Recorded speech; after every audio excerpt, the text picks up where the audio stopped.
বাচ্চা কাচ্চা হবে হবে না এটা উপরওয়ালার হাতে। সমস্যা তো আমার, আমি তোমাকে বাচ্চা দিতে পারবো না। আমি যে তোমাকে বাচ্চা দিতে পারবো না, এই জন্য তোমার খারাপ লাগবে না?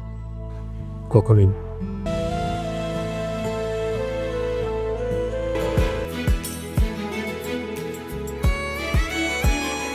আমার না অনেক ভয় হয়, এই যে তুমি আমাকে এত বেশি ভালোবাসো, এই ভালোবাসায় কারো যদি নজর লেগে যায়। খান নজর লাগে এবং চোখ তুলে ফেলবো না। কি দেখো? রাতে আমরা দুজন একসাথে বসে গল্প করি। ও আমাকে বই পড়ে শোনায়, কবিতা পড়ে শোনায়। মা ফোন দিছে। কথা বলে।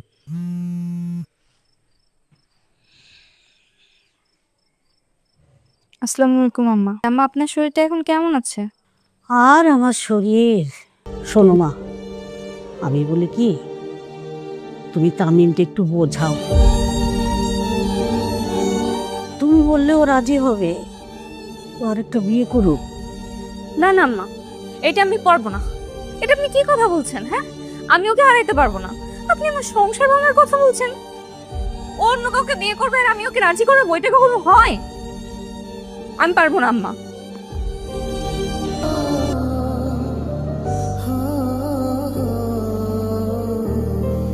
আমি তোমাকে হারাইতে পারবো না। আচ্ছা আচ্ছা, কিছু হয় না।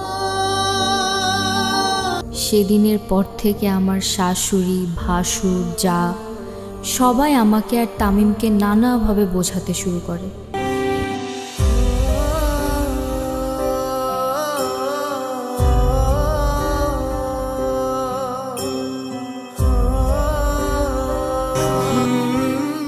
আমাদের দুইজনের হাসি খুশি জীবনে হঠাৎ করেই কেমন যেন নিস্তব্ধতা নেমে আসলো।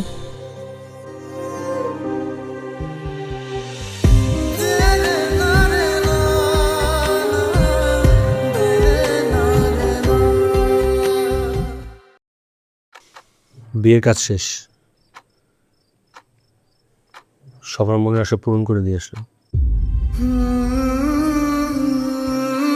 এরপর থেকেও বদলে যেতে শুরু করলো। সারাদিন ফোনে কথা বলতো, 2 দিন পর পর নতুন বউয়ের কাছে চলে যেত। আসসালামু আলাইকুম ভাবি। ওয়ালাইকুম আসসালাম। সাথী, তামিম কোথায়?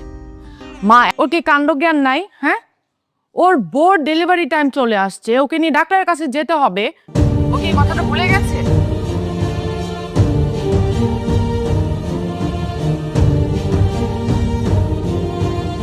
তুমি প্রেগনেন্ট? চাচি, তুমি কার কাছে এসেছো? তোমাদের সাথে দেখা করতে আসছি সোনা। আসো আসো আসো। তোমার চাচ্চু কোথায়? চাচু তো ঘরে। আচ্ছা বস, আমি ডেকে নিয়ে আসছি। আমি আমার চিরচেনা রুমে ঢুকতে পারছিলাম না। যে দেয়ালে আমার সাথে ওর ছবি ছিল, সেই দেয়ালে আজ ওর অন্য কারোর সাথে ছবি, যেটা আমি মেনে নিতে পারছিলাম না। সাথী, তুমি কখন আসলা? এই তো মাত্র ভাবি। আচ্ছা তুমি বসো, আমি মাকে ডেকে দিচ্ছি। অনেক এদিক ওদিক ঘুরে তারপর সোফায় যেয়ে বসলাম।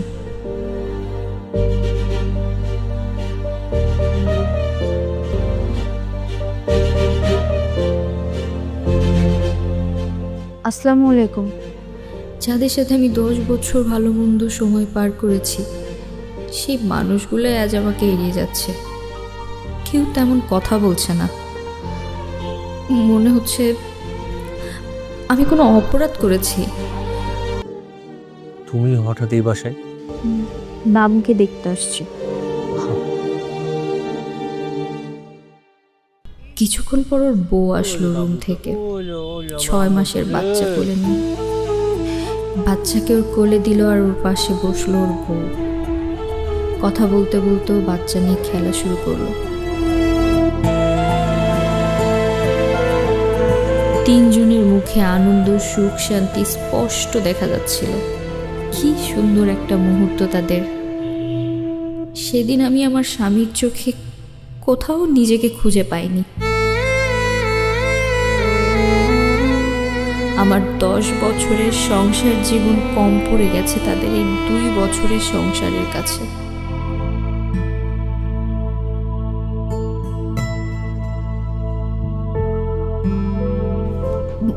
মনের মধ্যে কেমন জানি করে উঠল। কি করেছি আমি এদের জীবনে? এখানে কি আছে আমার?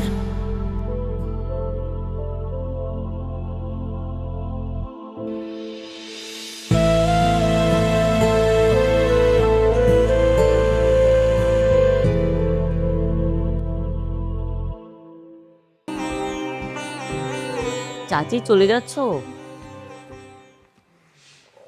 হ্যাঁ বাবা, খেয়ে যাবে না? পেট ভরা আছো?